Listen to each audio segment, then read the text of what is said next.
मित्रांनो, Ladki Bahin e KYC करण्याआधी लाडक्या बहिणींच्या मनामध्ये काही प्रश्न निर्माण होत आहे। ते प्रश्न म्हणजेच माझ्या पतीच्या नावे 4 व्हीलर आहे, तर मी ई केवायसी कशी करू। दुसरा प्रश्न म्हणजे माझ्या पतीचं जे वार्षिक उत्पन्न आहे ते 2.5 लाखापेक्षा जास्त आहे। आणि तिसरा प्रश्न म्हणजे माझे जे कुटुंबातील रेशन कार्ड आहे त्या रेशन कार्डवर 2 विवाहित महिला आहे, तर मी ई केवायसी कशी करू। चौथा प्रश्न म्हणजेच माझं जे नाव आहे म्हणजे जी मी लाभार्थी आहे लाडकी बहीण योजनेची, आणि माझं जे नाव आहे ते रेशन कार्डमध्येच नाही आहे, तर मी ई केवायसी कशी करू।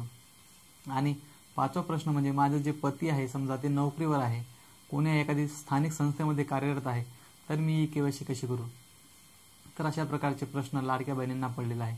तर मित्रांनो, तुम्हाला एक या व्हिडिओच्या माध्यमातून सांगू इच्छितो की लाडक्या बहिणींनो, तुम्हाला ही ई केवायसी करणे अनिवार्य आहे।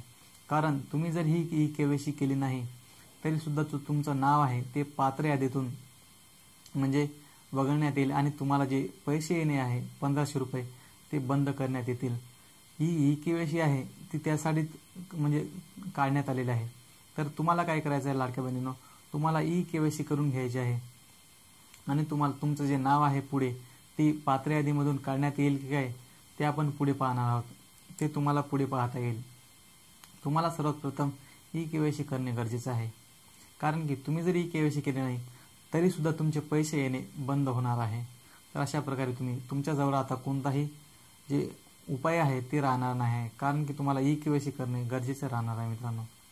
अशा प्रकारे लाडक्या बहिणींनो, तुम्हाला ई केवायसी करणे अत्यंत गरजेचे आहे। तुम्ही जर ई केवायसी केली नाही तरी सुद्धा तुमचे पैसे येणे बंद होईल। धन्यवाद।